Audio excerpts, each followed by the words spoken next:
Anong panahon? We have Luxury car na na. we have a problem on your oil pump. Have a clearance, so need to fix it. So we start the engine, but unfortunately the engine is run, and then the oil not responding.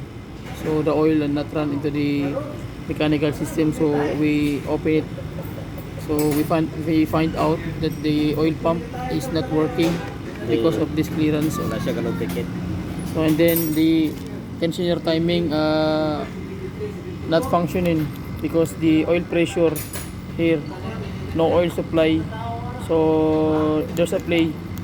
So the timing set is the timing chain jump in one teeth jump. Let's look. So this one, so there's a problem here. So we start already, but look, the engine is already dry.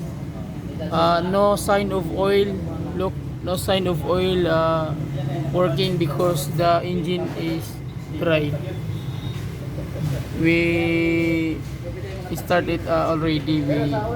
We test the engine, so we have a problem here. The engine pump, the oil pump is not working. So that's a problem now.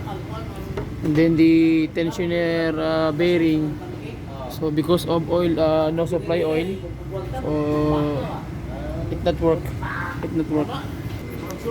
The guide, the timing chain guide not working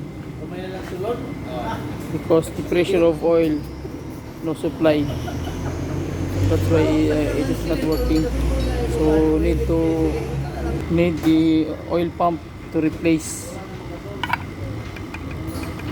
Listen.